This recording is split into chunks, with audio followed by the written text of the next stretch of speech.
자, 안녕하세요. 경남장애인 인권포럼 대표 강사 손정훈이라고 합니다. 만나서 반갑습니다. 자, 저는 원래 강의를 시작할 때 제 개인의 서사를 좀 많이 이야기하는 편인데 그게 솔직히 더 재밌거든요. 근데 시간이 짧은 관계로 강의를 끝내고 따로 하도록 하겠습니다. 우리나라의 법은 장애 인식개선 교육을 하라는 법이 있어요. 이런 법들이 있는데 요건 참고 삼아 여러분들이 좀 찾아보시고, 여러분 사전에 나눠드렸던 포스트잇 갖고 계시나요? 네. 요 포스트잇을 나눠드린 이유는 요 주제로 오늘 제 강의를 듣고 한번 적어 보시라는 겁니다. 그 대신 적고 어디다가 붙이냐, 이마에 붙이면 안 되고요. 네. 오늘 날짜 다이어리에 붙여 놓으시면 이렇게 한 번씩 보다가 이날 그 강의를 들었지라고 한 번씩 생각이 나실 거예요. 그러라고 좀 나눠드린 겁니다. 꼭 약속을 좀 지켜주셨으면 좋겠습니다. 네. 자, 장애를 규정하는 법이 여러 가지가 있는데 법마다 장애를 규정하는 내용은 조금씩 달라요. 대표적인 게 장애인복지법과 장애인권리협약, 유엔장애인 권리협약이죠. 이 두 가지를 많이 이렇게 비교를 많이 합니다, 사실은. 이 두 개가 또 국내법이고 국제법이면서도 이 두 개는 국내법이에요. 그리고 장애인복지법은 1980년도에 만들어진 겁니다. 80년? 81년? 요거 고점에 만들어졌는데 올림픽 때문에 만들어진 법이고요. 실제로 장애 등록이나 장애 유형이 만들어진 것은 1988년도입니다. 올림픽이 시행할 때. 그리고 유엔장애인 권리협약은 2006년도에 만들어졌는데, 우리나라 사람들도 참여하고, 또 외국인들도 많이 참여해서 국제표준, 그러니까 장애인에 대한 국제표준법을 만들었다고 볼 수가 있겠죠. 여기서 좀 차이 나는 부분은 의학적 관점과 사회적 관점으로 좀 볼 수가 있는데, 우리나라 장애복지법을 좀 보면은 장애인이란 신체적, 정신적 장애로 오랫동안 일상생활이나 사회생활에 상당한 제약을 받는 자. 근데 이 내용이 아주 오래전에 만들어지고 지금 현재까지 수십 년이 지났는데도 불구하고 내용이 잘 변하지 않아요. 근데 이제 개인의 문제로 보죠.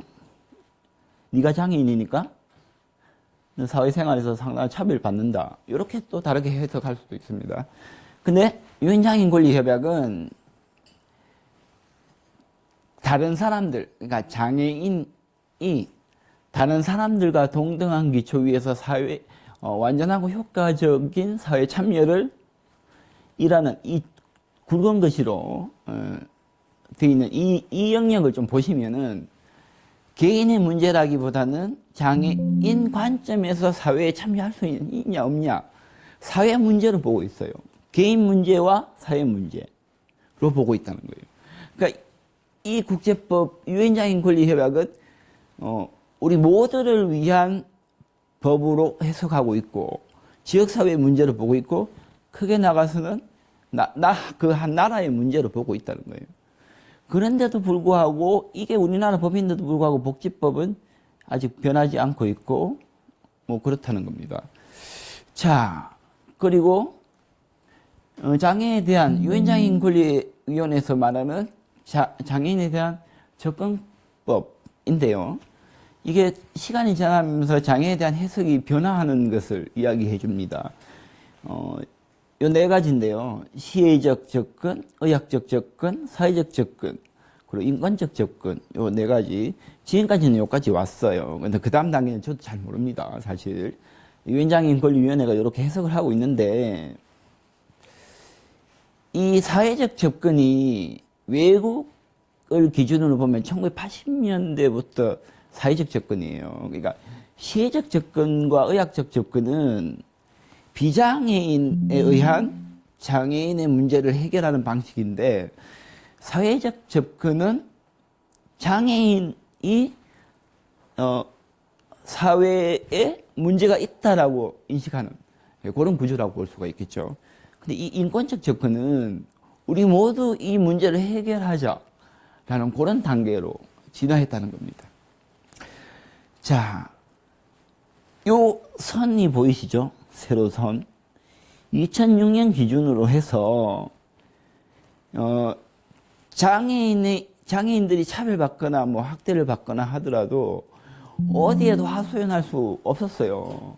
2007년도에 장차법이 만들어졌기 때문에 이 당시만 하더라도 요 법이 만들어짐으로 인해서 장애인들이 어딘가에 하소연할 공간이 생겼고, 장애인에 대한 사회적 참여에 대한 평등, 뭐 존엄성, 자유 이런 것들에 대한 인권이 매우 강화되는 그런 시점이 되죠. 저는 개인적으로 이렇게 봅니다. 사람이 아니다. 사람인데 사람이 아니다. 사람인데 진짜 사람이 되었다. 뭐 이렇게 좀 표현할 수가 있겠죠. 자, 장애 출연율을 조금 볼 건데, OECD는 25%, 24.1%인데요. 정확히 말하면 우리나라는 5%밖에 안 되죠. 몇 분의 1이죠? 이 5배? 5배나 많아요. 근데 뭐 스위스, 오스트리아, 뭐 덴마크, 리트비아는 저도 처음 들어봐요. 장애 인구가 굉장히 높아요. 이 의미는 뭐냐 하면 각 나라마다 장애를 규정하는 게 좀 다르다는 거예요. OECD 국가 중에 가장 낮죠. 일본이 그나마 좀 비슷하고.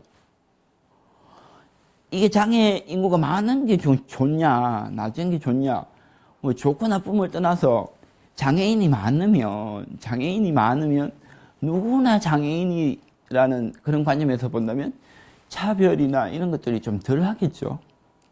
우리나라는 소수이지만 다른 선진국은 거의 뭐 이렇게 유럽 국가예요. 이렇게 대부분 보면 유럽 국가가 장애인에 대한 어떤 제도나 이런 게 좀 잘 돼 있다고 볼 수가 있습니다.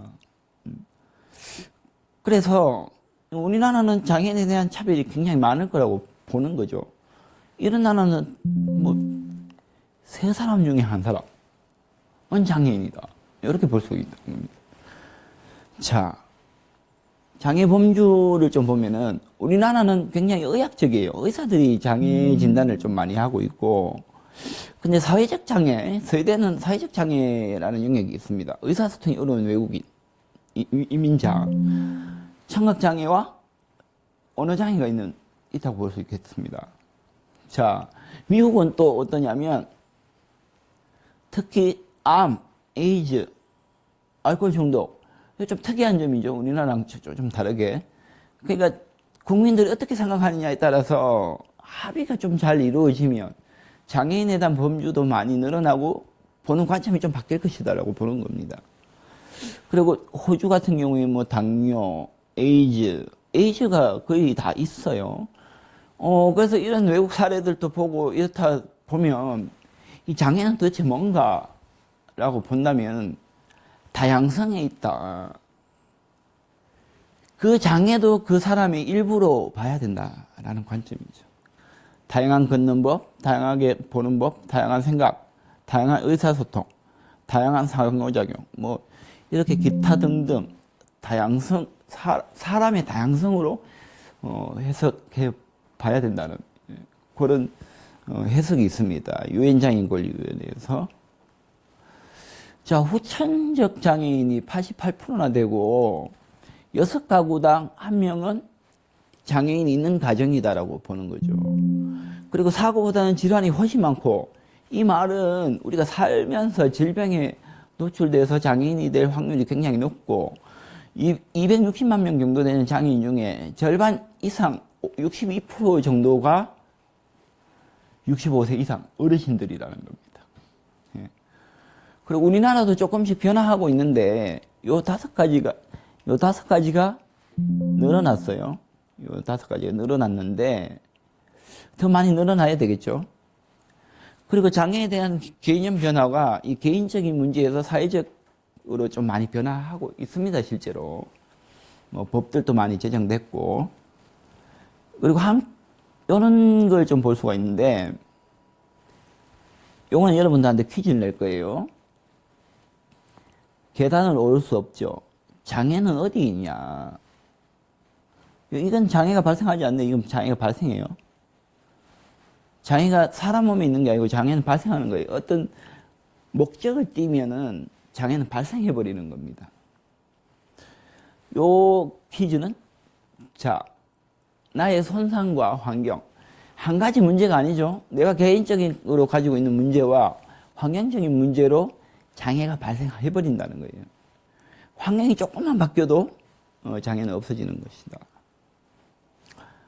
저상버스, 육교의 엘리베이터, 이런 것들이 이제 장애인들을 위한 어떤 도구들이고, 그렇죠. 먼저 보시면은, 저상버스는 장애인들만 쓰나요? 아니거든요. 어르신들, 유아차, 이런 다양한 사람들이 사용할 수 있는 도구라고 볼 수 있죠. 이게 저상버스 도입을 위해서 싸우고 했던 사람들은 다 장애인들입니다. 근데 실제로 사용하는 사람들은 장애인보다 비장애인들이 훨씬 많고, 이름으로써 사회에 공헌하는 부분이 굉장히 많더라는 겁니다. 이육교도 마찬가지입니다. 요즘은 이거 만든다고 돈이 많이 드니까 그냥 아예 이런 거 없애버리고 바로 그냥 횡단보도를 만들어버리는 경우가 많은데, 이런 것도 있고요. 요거는 이제 시각장애인들을 위해서 이제 만들어진 부분입니다. 또 특별히. 그리고 자막방송. 요거는 이제 이런 게 없으면 청각장애인이 사회 참여와 어떤 방송, 미디어 접근이 굉장히 떨어지겠죠. 예.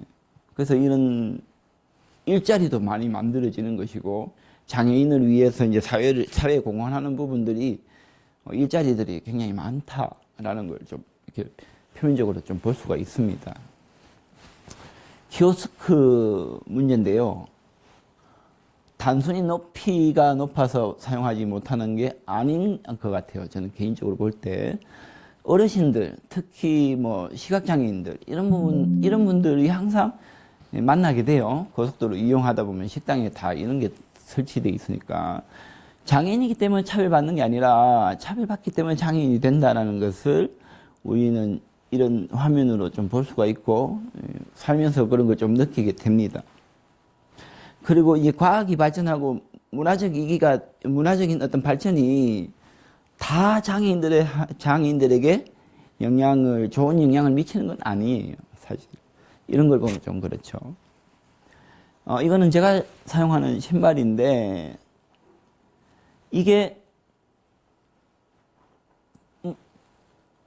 저는 이제 구두에 고무줄 같은 그런 끈을 사용하는데, 두 손을 사용하지 못하니까, 이런 걸로 이제 장애를 좀 제거하는 편이죠. 이건 이제 다이얼 클로저라는 그런 시스템으로 되어 있는, 운동하고, 이런 것만 해도 저한테는 장애를 제거하는 게 몇 가지가 됩니다. 예. 자, 배제에서 포함으로 우리 사회가 이렇게 발전하고 있는데, 장애 인식 개선 교육을 하는 이유가 우리는 인클루전이라는 이 포함하는, 장애인을 모든 사회에서 포함하는 사회, 이걸 만들어내기 위해서 우리가 이런 교육을 하고 있다고 봅니다. 몇 년 전만 해도 사회통합이라는 용어를 썼는데, 요게 최종 목표라고 보고 있거든요. 우리가 장애인식 개선 교육을 함께 하는 이유는 복지법 때문만은 아니고요. 모든 사람이 존엄하고 함께 어울려 살아가는 세상이어야 되고, 그 출발은 사람에서 시작합니다. 장애는 상호작용의 결과이고, 이런 사회적 제약 때문에 장애가 발생하죠. 그 벽을 줄이는 것이 우리 강사들이 하는 최종 목표라고 좀 볼 수가 있습니다. 모든 사람이 함께 사는 세상, 이걸 꿈꾸면서 이제 강의를 마치도록 하겠습니다. 감사합니다.